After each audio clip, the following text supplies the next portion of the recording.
Jesus Cristo afirma: João Batista é Elias, que voltou, mas não foi reconhecido. Os discípulos lhe perguntaram: por que os escribas dizem que Elias deve vir primeiro? Ele lhes respondeu: Elias há de vir para restaurar todas as coisas. Digo-vos, porém, que Elias já veio, e não o reconheceram, mas fizeram com ele o que quiseram. Assim também o Filho do Homem irá sofrer com eles. Então os discípulos entenderam que ele se referia a João Batista. Mateus 17, 10 a 13. Estas palavras de Jesus Cristo representam, sem qualquer sombra de dúvida, a maior prova da reencarnação relatada na Bíblia. A maior autoridade espiritual da Terra, confirmando esta doutrina milenar, confirmando a veracidade da reencarnação. No entanto, existem aqueles que não concordam que João Batista fosse a reencarnação de Elias. Citam Lucas 1,17. João Batista nasceu com espírito e com poder de Elias. Era semelhante em atitudes, mas não era de fato Elias reencarnado como João Batista. Jesus Cristo, por sua vez, foi muito claro quando afirmou e confirmou que João Batista era Elias, e não que nasceu com espírito e com poder de Elias. Jesus não afirma que João Batista possuía virtudes parecidas com Elias. Ele afirma que João Batista é Elias. Vejam o que ele falou em João 11, 14, 15. Abre aspas. E se queres entender, ele mesmo é o Elias que estava por vir. Quem tiver ouvidos, que ouçam. Está claro demais, não tem o que contestar. Jesus afirma que João Batista era de fato Elias reencarnado. E Elias viveu 900 anos antes de João Batista e agora retornou para cumprir a missão do precursor de Jesus. Como Jesus poderia saber que João Batista era Elias? Primeiro, porque ele era divino e reconhecia em João Batista o espírito Elias. Segundo, Jesus era profundo conhecedor das antigas escrituras. Conhecia as profecias que anunciavam, que prenunciavam, que previram o novo nascimento de Elias, que Elias retornaria para ser o precursor do Messias, para preparar os caminhos do Senhor. Sendo Jesus o Messias e conhecendo o espírito Elias, sabendo que ele já havia retornado, ele não tinha dúvida que realmente Elias já estava na terra como João Batista. Terceiro, era bastante comum entre o povo hebreu e a religião judaica a crença na volta de Elias. Eles acreditavam nessa volta. E quarto, a mensagem do anjo Gabriel dirigida ao pai de João, Zacarias, que lhe afirmou que ele seria pai de um menino, do qual daria o nome de João, e que ele nasceria com o espírito Elias. E logo após o nascimento de João, seu pai Zacarias entoou um cântico espiritual que dizia: Tu, menino, serás chamado profeta do Altíssimo, porque precederás o Senhor, preparando-lhes os caminhos. Lucas 1,76. Assim, Jesus tinha poderes divinos. Sabia com toda certeza que João Batista era Elias que havia voltado. E o povo, ao tomar conhecimento que João Batista era Elias que já havia voltado, ficou muito perplexo, pois acreditava na volta de um Elias em carne e osso, dado o fato de que eles acreditavam que Elias havia sido arrebatado e só poderia retornar à terra em carne e osso. É isso aí. Mas João Batista negou ser Elias e também ser profeta. João Batista negou ser ele Elias. Os judeus enviaram os sacerdotes levitas a Jerusalém com a missão de interrogar João Batista, querendo saber de fato quem ele era. Os sacerdotes lhe perguntaram: quem és tu? Ele não negou e confessou: eu não sou o Cristo. Então lhe perguntaram: quem és, pois? És tu Elias? Disse: não sou. Tu és um profeta? Respondeu: não. Disseram-lhe então: quem és? Pois precisamos dar resposta àqueles que nos enviaram. Ele respondeu: eu sou a voz que clama no deserto, endireitai o caminho do Senhor. Evangelho de João 1, 19 a 23.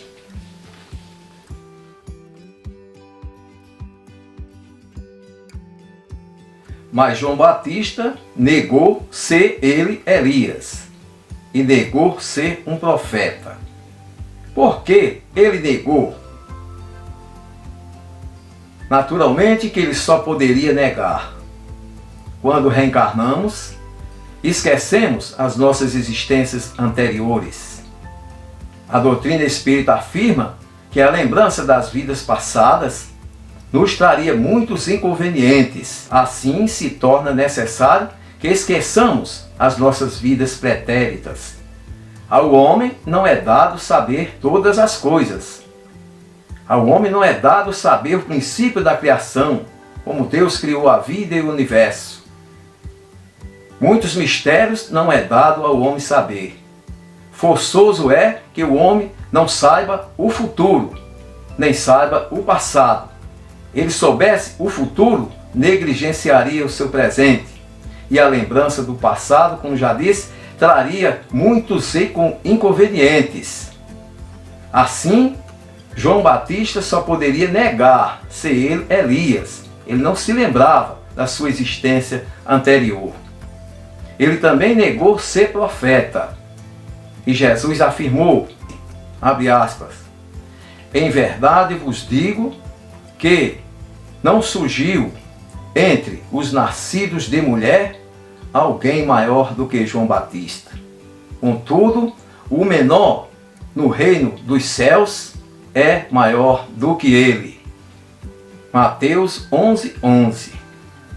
É isso.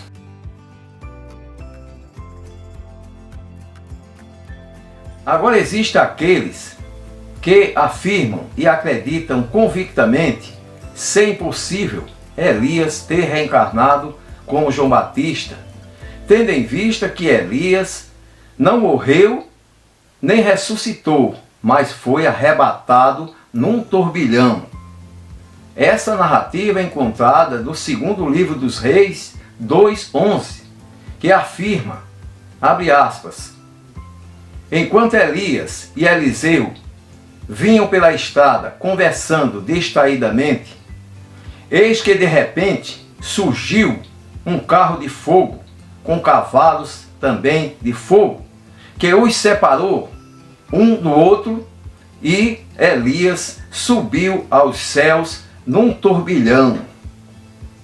Isso mesmo, Elias foi arrebatado, subiu aos céus, com tripa e tudo, se podemos assim dizer. Elias.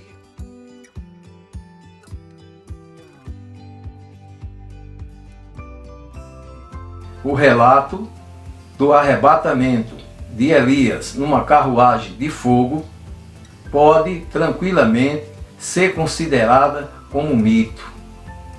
Como todas as religiões, o Velho Testamento está repleto de histórias lendárias que têm apenas o objetivo de trazer uma mensagem moral, mas não tem uma fundamentação lógica, se tratando apenas de mito. No budismo existe a lenda de que o Siddhartha Gautama, o Buda, sua mãe engravidou de um elefante branco. E Buda nasceu com 40 dentes e falando 40 línguas. Quando nasceu, já falou que seria a luz da humanidade.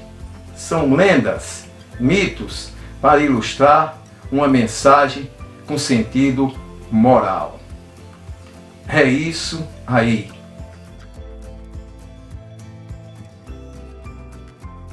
Dizer, Elias foi um profeta que viveu há 900 anos antes de João Batista.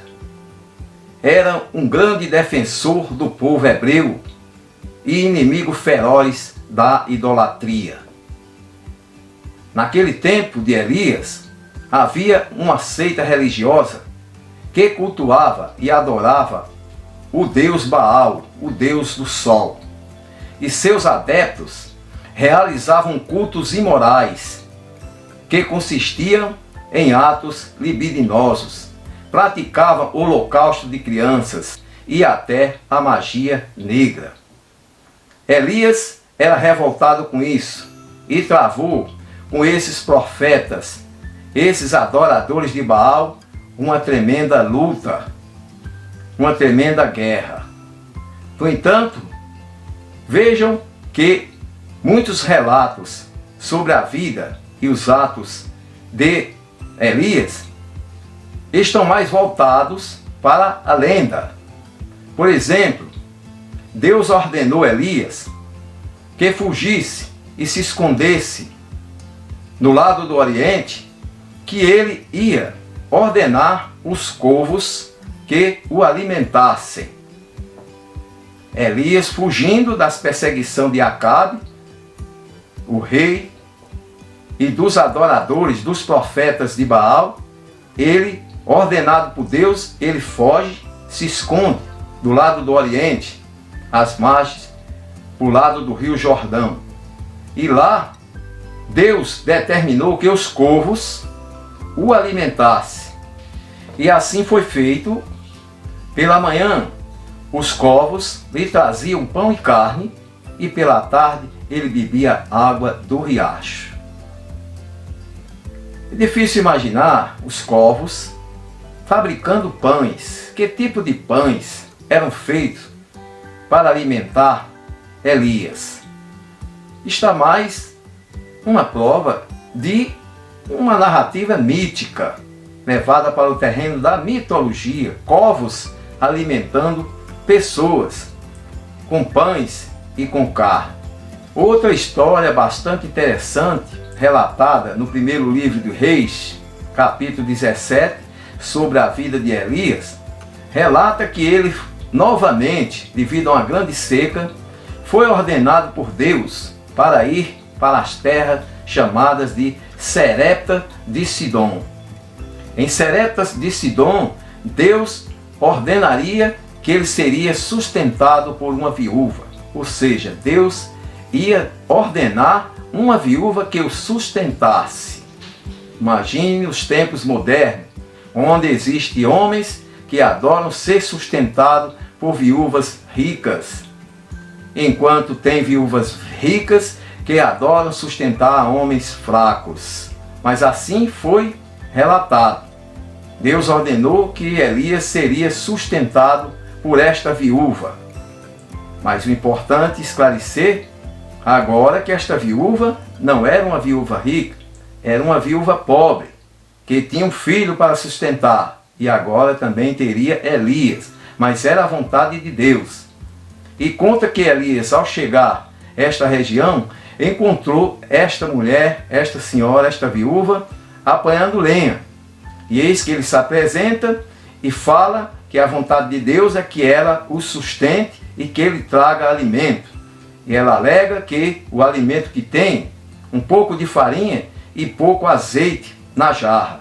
Elias revela para ela que era a vontade de Deus e que a farinha não acabaria e nem o azeite esgotaria. E assim a viúva o fez. Sustentou Elias e o filho, e eles se alimentaram desta farinha e deste azeite até quando Deus mandou a chuva outra vez. Ou seja, eles se alimentaram até quando Deus resolveu acabar a seca. No entanto, Elias também ressuscitou o filho desta viúva, que foi acometido de uma grave doença e morreu. E Elias clamou a Deus.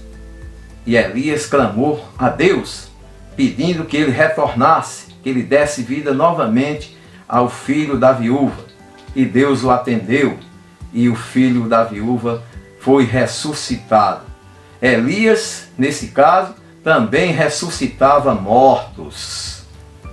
Este é mais um fato que pode ser levado também para o entendimento apenas da mitologia, do mito. Aliás, a mitologia está presente em quase todas as religiões, de relatos puramente míticos, cuja afirmativa carece de uma sustentação ou uma fundamentação lógica e só pode ser tranquilamente colocada como mito. E assim também foi o arrebatamento de Elias. Mas a proeza mais importante de Elias é o desafio que ele propõe aos profetas de Baal.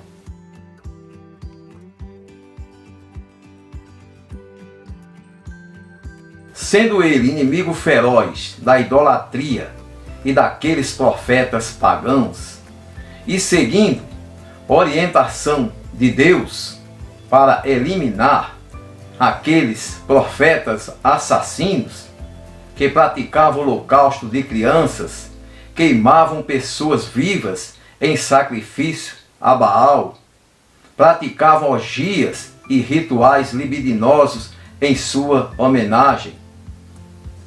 Elias propôs o seguinte desafio aos profetas de Baal.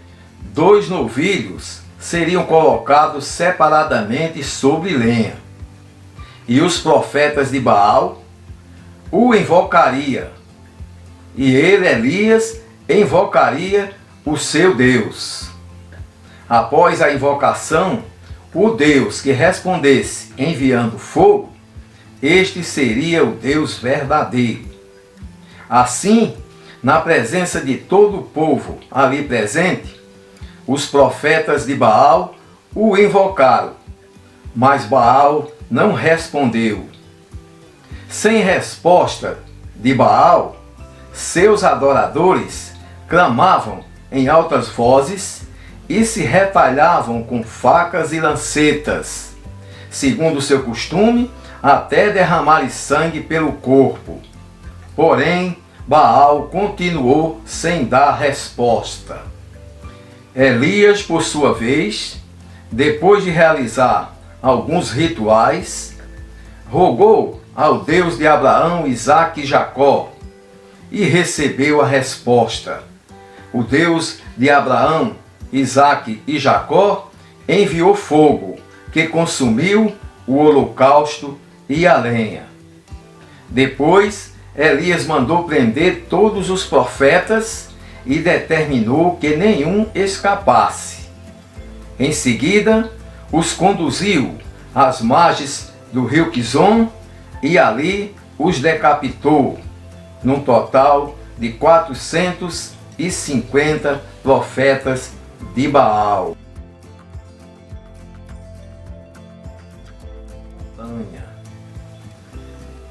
Mas que poder era aquele de Elias? Seria dele ou seria realmente de Deus?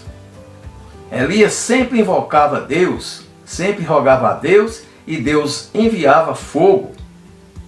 Foi assim no desafio dos bezerros, em que Elias rogou a Deus e Deus enviou fogo que consumiu o holocausto e a lenha.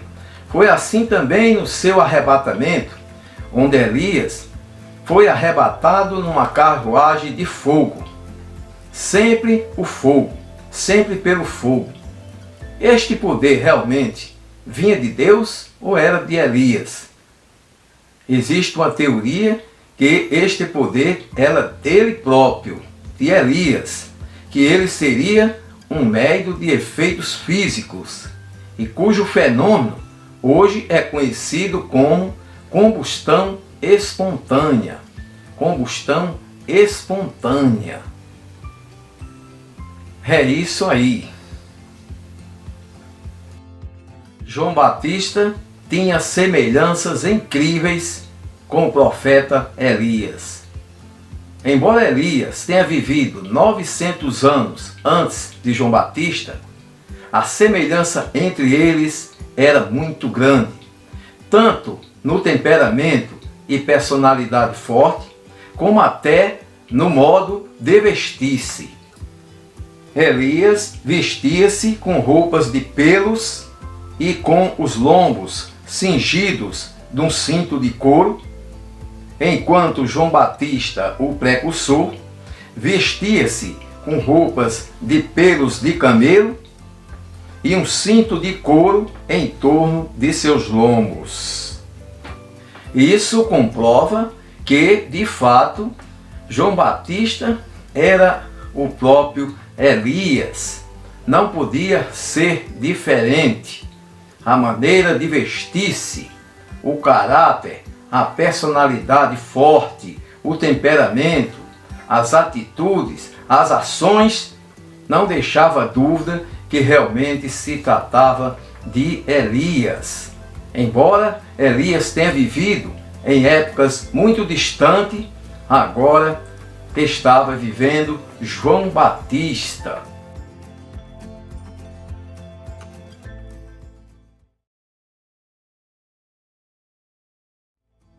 Existe uma razão que justifique a morte de João Batista decapitado? Todos os seres humanos estão sujeitos à lei de causa e efeito, o karma, no qual o bem e o mal que fizermos aos outros, a nós mesmos estamos fazendo. É a lei infalível do retorno. De modo que todo mal aventurado retorna ao seu malfeitor como dívida contraída, e todo bem aventurado retorna ao seu benfeitor pelo mérito das obras. A nossa vida de ventura ou de desventura depende dos nossos atos praticados nesta e em vidas passadas. Os nossos atos praticados somar-se-ão nas reencarnações futuras. Veja em Gálatas 6, 7, 8. Abre aspas. Ceifaremos na carne a corrupção que semearmos na carne. Fecha aspas. E Apocalipse também anuncia em 13, 9 e 10. Se alguém matar a espada deverá ser morto. Isto significa que colhemos o que plantamos. E o próprio Jesus Cristo nos ensinou quando advertiu ao Pedro: embainha tua espada, porque todos aqueles que lançam mão da espada, pela espada perecerão. Mateus 26, 52. O mal praticado retorna ao seu malfeitor como dívida contraída. E Elias precisava resgatar esta dívida, passando pelo processo doloroso da decapitação.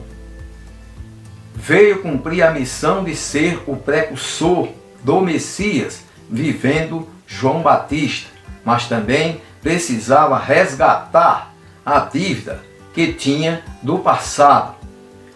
Deste modo, é justificada a morte de João Batista decapitado. Ele era Elias, e Elias tinha dívidas kármicas pelo seu ato nefasto cometido aos profetas de Baal, quando a espada ele decapitou 450 profetas e levou 900 anos para que ele, através da reencarnação, pudesse expurgar a sua dívida kármica. É isso aí. Mas como explicar que tantos homicidas morram de morte natural? Teria Jesus elaborado em erro, afirmando, quando alertou Pedro: embainha tua espada, porque todos que lançam mão da espada, pela espada perecerão. Jesus não elaborou em erro. Toda violência será resgatada pela violência. Se não for na existência atual, será na existência futura. A lei de causa e efeito não funciona. Igualmente a lei do talião, olho por olho, dente por dente. Significando que aquele que matou será morto da mesma forma. Não é assim que funciona. A reencarnação, ela leva tempo e vivemos várias existências. Aquele que matou, mas desencarnou de morte natural, o seu espírito tem uma dívida kármica que precisará ser resgatada em existências futuras. Também vemos que isso também se confirma o ensinamento de Jesus. Quantos homicidas a gente sabe que já foi morto também da mesma forma. É isso aí.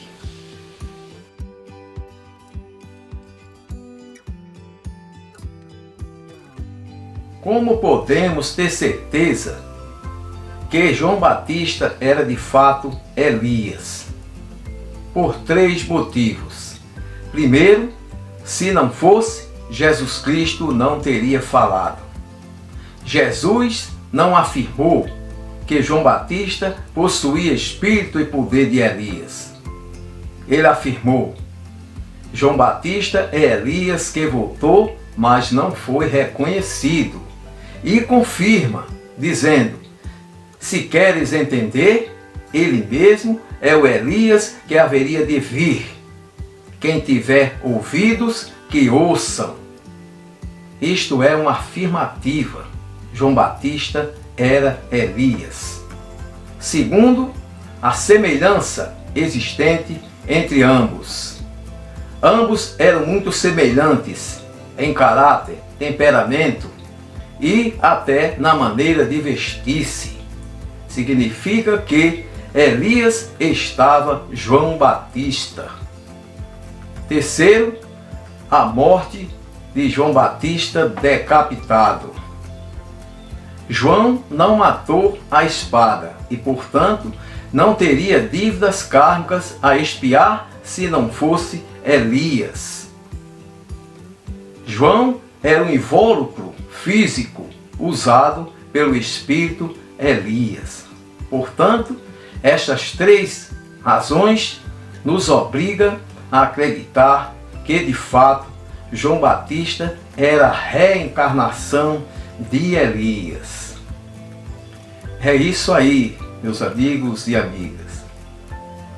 Este foi o nosso penúltimo episódio nesta temática da reencarnação na Bíblia. Expusemos aqui vários assuntos demasiadamente importantes para reflexão. E estou convidando a todos vocês para o nosso último episódio desta etapa da trilha da reencarnação. No próximo vídeo nós vamos encerrar ainda comentando as palavras de Jesus que sugere de fato a reencarnação. Em outras palavras, que comprovam a reencarnação e a reencarnação na Bíblia. Todos estão convidados. Muito obrigado a todos e até o nosso próximo encontro.